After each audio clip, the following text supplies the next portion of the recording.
Hello everyone, कैसे हैं आप लोग। नमस्कार, मेरा नाम है प्रमिता और मैं लेकर आ गई हूँ आप सभी के लिए नया वीडियो लेक्चर। आज हम इस वीडियो लेक्चर में बात करेंगे सूर्यकांत त्रिपाठी निराला जी की कविता जागो फिर एक बार के विषय में। यहाँ जो कविता है इसे हम महत्वपूर्ण तथ्यों और विशेषताओं के साथ पढ़ेंगे, व्याख्या के साथ पढ़ेंगे।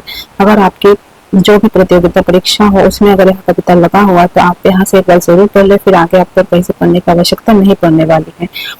और अगर आपने यहाँ चैनल सब्सक्राइब नहीं किया तो आप जरूर सब्सक्राइब कर लें ताकि आने वाले वीडियो का नोटिफिकेशन आपको मिलता रहे। और कविता पढ़ने के बाद आपको अगर अच्छा लगे क्लास तो लाइक जरूर करके जाना और सब्सक्राइब भी कर लेना, शेयर जरूर कर देना उन बच्चों के साथ जो यहाँ पढ़ रहे हैं या फिर जिनके सिलेबस में यह कविता लगा हुआ है।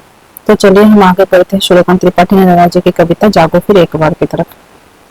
तो यहाँ जो कविता है यहाँ परिमल कविता संग्रह में लगा हुआ है। कहाँ लगा हुआ? परिमल कविता संग्रह में संकलित किया गया है। और कब क्या इसका प्रकाशन किया गया? 1930 में। ठीक, 1930 में इसे परिमल कविता संग्रह में संग्रहित किया गया है, याद रखना है। आगे इस कविता में कवि ने भारत के अतीत का गौरवमय चित्रण किया है। भारत के अतीत के गौरवमय चित्रण किया है। इसी संदर्भ में कवि भारतीयों को जागते रहने का संदेश दे रहे हैं। निराला जी को ऐसी क्या आवश्यकता पड़ गई है कि वो भारतवासियों को या भारत राष्ट्र को जागने की और संकेत करे, जगाना चाह रहे, जो युवा वर्ग है उनकी चेतना को जगाना चाह रहे। तो यहाँ समय आप ध्यान से देखिए, 1930 का समय है। कौन सा समय है? 1930। आपको याद ही होगा 1947 में भारत आजाद हुआ है, अर्थात 1930 का जो समय रहा होगा वह कौन सा समय रहा होगा? वह लड़ाई का समय रहा होगा और अंग्रेजों से भारत का विभिन्न प्रांत, विभिन्न राष्ट्र, विभिन्न समूह जो है, संगठन जो है, विभिन्न प्रकार से क्या कर रहे थे? आजादी के लिए लड़ाई लड़ रहे थे, देश को आजाद करना चाह रहे थे। तो यहाँ समय कौन सा था? विभिन्न राष्ट्र, विभिन्न प्रांत, समूह एकता की तरफ आ रहे थे। गांधी जी सबको सत्याग्रह आंदोलन के द्वारा एक साथ इकट्ठा कर रहे थे, समूह में शक्ति को इकट्ठा कर रहे थे कि जो विभिन्न प्रांत से विभिन्न लोग अलग अलग तरीके से लड़ाई लड़ रहे हैं उसका कोई असर अंग्रेजों पर नहीं हो रहा था। तो गांधी जी चाहते थे सामूहिक रूप से हम संगठित होकर लड़े अंग्रेजों के खिलाफ, जिससे क्या हो, वो हमारे देश को छोड़कर चले जाए। तो क्या हो रहा था? इन्हें जगाने के लिए इस समय की मांग थी तो कि भारत में जो नव युवक थे या फिर भारत राष्ट्र के जो लोग थे उन्हें जगाना बहुत आवश्यक था। और जगाना कैसे? वो सो तो नहीं रहे थे कि उन्हें जगाया जाए, रात्रि का तो समय नहीं है। तो उनकी चेतना को जगाने का प्रयत्न किया जा रहा था, उनकी आत्मा को जगाने का प्रयत्न किया जाता, उनके भीतर उनकी जो शक्ति है उसे जगाया जा रहा था, उनकी स्मृतियों को जगाया जा रहा था कि अतीत काल में हमारा जो अतीत है, हमारे जो पूर्वज रहे हैं अतीत में, वो बहुत गौरवशाली कार्य किए हुए हैं। तो तुम उन्हीं की संतानें हो, तो तुम इतने सुप्त क्यों हो, इतना आलस क्यों? तुम भी जागो और अपने देश को भी आजाद करो। तो आपको समय याद रखना है, किन कारण से कवि ने यहाँ कविता लिखा यह भी याद रखना है, तो फिर आप कविता आसानी से समझ सकते हैं। तो चलिए हम कविता की तरफ पढ़ते हैं। पंक्तियों को हम पहले पढ़ लेंगे, फिर आगे उनकी व्याख्या भी पढ़ेंगे। तो प्रथम पंक्ति इस प्रकार है कि जागो फिर एक बार, समर अमर कर प्राण। समर का अर्थ यहाँ पे युद्ध है। समर अमर कर प्राण, गान गाए महासिंधु से सिंधु नद तीरवासी। महासिंधु यहाँ पे समुद्र, सिंधु नद तीरवासी अर्थात सिंधु नदी के तट पे रहने वाले सिंधुवासी। सैंधव तुरंगों पर चतुरंग झूम संग, सवा सवा लाख पर एक को चढ़ाऊंगा, गोविंद सिंह निज नाम जब कहलाऊंगा। आगे पंक्ति देख लेते हैं, इसके बाद हम व्याख्या को भी देखेंगे। किसने सुनाया यहाँ वीर जन मोहन अति दुर्जन संग्राम राग, फाग का खेल रण 12 महीने में, शेरों की मांद में आया है आज सियार, जागो फिर एक बार। तो हमने पंक्ति देख लिया है, हम इसका व्याख्या देख लेते हैं। आपको कुछ भी नहीं करना है, आपको बस क्या करना है, ध्यान से सुन लेना है। ठीक है, अब ध्यान से एक बार सुन लोगे तो फिर आपके मन में आप बैठ जाएगा, बिल्कुल समझ जाओगे आप। तो व्याख्या देखते हैं कि कविता में कवि भारत के अतीत की गौरव गाथा को स्मरण करते हुए देशवासियों को नई उत्साह ओजस्विता को अपनाने के लिए प्रेरित करते हैं। वे ऐतिहासिक परिवेश की ओर संकेत करते हुए कहते हैं कि भारत का अतीत बहुत ही गौरवशाली था। हमारे यहाँ के वीर योद्धा युद्ध क्षेत्र में प्राणों की बाजी लगाकर अमरत्व को प्राप्त हो गए। ठीक है, हमारे जो पूर्वज रहे हैं, जो युद्ध लड़े हैं, उनको याद दिला रहे निराला जी। किसको? भारतवासियों को, राष्ट्र को याद दिला रहा है। ऐसे ही वीर योद्धाओं की गौरव गाथा का गुणगान करते हैं यहाँ के समुद्र के विशाल नदियों और उसके तट पर रहने वाले लोगों अर्थात सिंधु सभ्यता के लोगों ने भी अनेक बार गाया था। आगे देखते हैं। इसलिए जब जब विदेशी इसलिए जब जब विदेशी आक्रांताओं ने भारत पर आक्रमण किया, तब तब यहाँ के वीरों ने चतुरंगिणी सेना के साथ उनका डट कर मुकाबला किया। इसी तरह जब विदेशियों ने आक्रमण किया, तब गुरु गोविंद सिंह ने यह घोषणा किया था कि सवा सवा लाख पर एक को चढ़ाऊंगा, अर्थात जब तक सवा सवा लाख शत्रुओं पर अपने एक वीर को समर्पित नहीं करूंगा, तब तक मैं अपने नाम को सार्थक नहीं मानूंगा। यह कथन किसका है? गुरु गोविंद सिंह जी का है कि वीर लोग इस राग को सुनकर और भी उत्साह में झूमने लगते। इस राग से वीर योद्धाओं में 2 गुना शक्ति बढ़ जाता था। मतलब यह संगीत इस प्रकार लिखा है निराला जी ने, ताकि जो वीर है, योद्धा है, उनके भीतर की शक्ति जागे और युद्ध के लिए वो तत्पर हो। अर्थात शत्रु उन पर विजय नहीं पा सकते थे। गुरु गोविंद सिंह और उनके योद्धा 12 महीनों तक खून की होली खेलते थे। आज भी गुरु गोविंद सिंह जैसे शेर है, किंतु आज उन शेरों की मान में सियार घूम गया है। इन्हें मारने के लिए हे भारतीय वीरों, अब तुम जागो और सतर्कता के साथ उनसे सामना करो, उनका दमन करो। तो हमने जो यह प्रथम पंक्ति पढ़ा है, इसका भावार्थ इस प्रकार था। तो हम पंक्ति को एक बार देख लेते हैं फिर से कि जागो फिर एक बार, समर अमर कर प्राण, गान गाए महासिंधु से सिंधु नद तीरवासी, सैंधव तुरंगों पर चतुरंग चमु संग, सवा सवा लाख पर एक को चढ़ाऊंगा, गुरु गोविंद सिंह निज नाम जब कहलाऊंगा। किसने सुनाया था यह वीर जन मोहन अति दुर्जय संग्राम राग, फाग का खेला रण 12 महीने में, शेरों की मान में आया है आज सियार, जागो फिर एक बार। तो यह पंक्ति हम दोबारा देख लिया, ताकि आप भावार्थ पढ़ने के बाद एक बार पंक्ति देख लिए तो आपको अर्थ अच्छे से समझ में आ गया। हम क्या करेंगे, द्वितीय पंक्ति को देखेंगे। द्वितीय पंक्ति में दिया है, सत श्री अकाल भाल अनल धक धक कर जला, भस्म हो गया था काल, तीनों गुण ताप त्रय अभय हो गए थे तुम, मृत्युंजय व्योमकेश के समान, अमृत संतान तीव्र भेदक सप्तावरण, मरण लोक शोकाहारी, पहुंचे थे वह जहाँ आसन है सहस्त्र सात। तो यहाँ द्वितीय पंक्ति है। अब इस द्वितीय पंक्ति का हम व्याख्या देख लेते हैं। कवि मातृभूमि के खातिर बलिदान होने वाले सिख वीरों की प्रशंसा करते हुए कहते हैं कि मुगलों के विरुद्ध गुरु गोविंद सिंह ने जब सत श्री अकाल का घोष करते हुए युद्ध क्षेत्र में उतरे, तब उनके ललाट पर क्रोध रूपी आग की ज्वाला ज्वलित हो रही थी।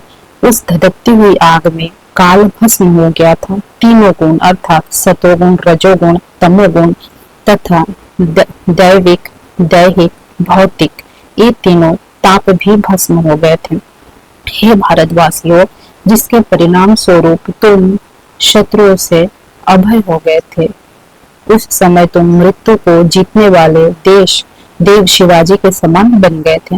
तो ये जो पौराणिक समय में जो युद्ध हुआ था गुरु गोविंद सिंह जी के समय में, तो इसे याद दिलाया जा रहा है निराला जी के द्वारा। भारत के युवाओं को, भारत राष्ट्र को, इनकी चेतना को जगाया जा रहा है। तो व्याख्या हमने पढ़ लिया। अब द्वितीय पंक्ति एक बार फिर से देखते हैं कि सत श्री अकाल भाल अनल धक धक कर जला, भस्म हो गया था काल, तीनों गुण ताप त्रय अभय हो गए थे तुम, मृत्युंजय व्योमकेश के समान, अमृत संतान तीव्र भेदक सप्तावरण, मरण लोक शोकाहारी, पहुंचे थे वह जहाँ आसन है सहस्त्रसर। तो हमने द्वितीय पंक्ति का अर्थ भी समझ लिया है। अब हम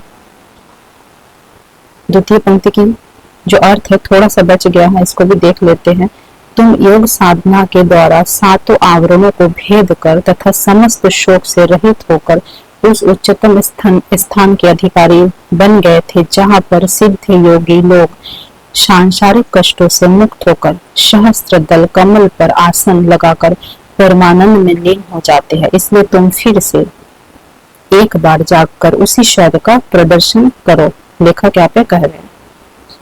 अब हम आगे तृतीय पंक्ति में, जागो फिर एक बार, सिंहनी की गोद से छीनता रे शिशु कौन। प्रश्न कर रहे लेखक कि सिंहनी के गोद से छीनता रे शिशु कौन।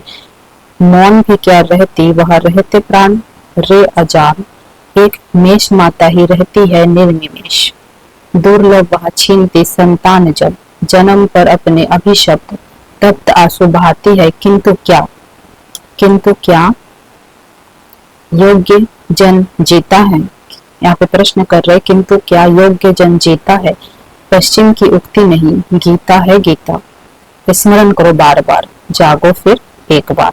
तो हम तृतीय पंक्ति की भी जो व्याख्या इन्हें देख लेते हैं कि इस पंक्ति में कवि ने वीरों को वसुंधरा की दुहाई देकर देशभक्ति का ओजस्वी स्वर व्यक्त करते हैं। कवि कहते हैं कि इस तरह की शक्ति और साहस किसमें है जो शेरनी के गोद से उसके बच्चे को बलपूर्वक छीन सके? क्या शेरनी जीते जी अपने बच्चे को छीनने देगी? वहां बैठी रहेगी, अर्थात सिंहनी ऐसा तब तक नहीं करने देगी या करेगी जब तक उन्हें उनके प्राण रहे। भेद ही ऐसा होता है जो अपने बच्चों को गोद से छीने जाने के बाद भी चुप रहती है। कौन चुप रहती है? वह दुर्बल होने के कारण अपने बच्चे के छीने जाने के बाद भी टकटकी लगाकर देखती रहती है। वह अपने संतान के छीने जाने के बाद भी जीवन भर दुखी होकर आंसू बहाती रहती है। कौन? दुर्बल। अपने व्यथित जीवन पर रोती रहती है। क्या शक्तिशाली प्राणी इस तरह की अत्याचार को सहकर जीवित रह सकते हैं? अर्थात भारत राष्ट्र से युवकों से यह प्रश्न कर रहे निराला कि तुम शक्तिशाली हो शेरनी की तरह या फिर शक्तिहीन माता की तरह हो जो अपने बच्चे के छीने जाने पर रोती रहती है, बैठी रहती है। तो यहाँ पे प्रश्न कर रहे क्या शक्तिशाली प्राणी इस तरह के अत्याचार को सहकर जीवित रह सकते? अर्थात नहीं। यह अत्याचार सहने की अपेक्षा मरना ज्यादा अच्छा समझेगा। आते तो यही है कि शक्तिशाली व्यक्ति ही जीवित रहता है। यह उक्ति पाश्चात्य चिंतन की देन नहीं है। लेखक स्पष्ट कर रहे कि यह जो मैंने उक्ति आप लोगों के समक्ष रखा है यह पाश्चात्य चिंतन की उक्ति नहीं है, अर्थात पाश्चात्य सभ्यता से नहीं लिया। यह तो गीता का उपदेश है। यह जो उपदेश है गीता में है, अर्थात गीता के कर्म योग के उपदेश में बार बार स्मरण करो, जागो और जाकर तुम अपने शक्तिशाली स्वरूप को पहचानो। गीता का एक कांड है कर्म योग कांड। इसमें कर्म को श्रेष्ठ बताया गया है और उसी से मैंने यह पंक्ति लिया है। लेखक कह रहे हैं, अब हम आ गए हैं चतुर्थ पंक्ति में। पशु नहीं वीर तुम, समर शूल क्रूर नहीं, काल चक्र में हो दबे आज तुम राजकुंवर। समर सरताज पर क्या है, सब माया है, सब माया है। मुक्त हो सदा ही तुम, बाधा विहीन बंध छंद जो, डूबे आनंद में सच्चिदानंद रूप महामंत्र ऋषियों का। अणुओं परमाणुओं में फेंका हुआ तुम हो महान, तुम सदा हो महान। है नश्वर यह दीन भाव, कायरता काम करता ब्रह्म हो तुम। पद रज भर भी नहीं, पूरा यह विश्व भार, जागो फिर एक बार। तो हम इस पंक्ति का भी अर्थ देख लेते हैं कि इस पंक्ति में कवि ने भारतवासियों को उनकी शक्ति का स्मरण कराते हुए कहते हैं कि तुम पशु नहीं हो, तुम युद्ध में पराक्रम दिखाने वाले वीर योद्धा हो, तुम क्रूर आचरण करने वाले नहीं हो, तुम तो न्याय के लिए वीरता का प्रदर्शन करने वाले हो, तुम काल रूपी चक्र में दबे हुए राजकुमार हो, अर्थात युद्ध क्षेत्र में के श्रेष्ठ योद्धा हो। परंतु तुम इस तरह क्यों हो? लोकाचार तो माया के बंधन है और तुम हमेशा ही इस सबसे मुक्त हो। जिस प्रकार बाधाओं से अर्थात यति विराम लघु गुरु आदि नियमों के बंधन से मुक्त रहने वाले अर्थात मुक्त छंद कविता भावपूर्ण लगते हैं, वैसे ही तुम सदा सांसारिकता से मुक्त रहकर सच्चिदानंद अर्थात परम ब्रह्मा के निमग्न रहते हो।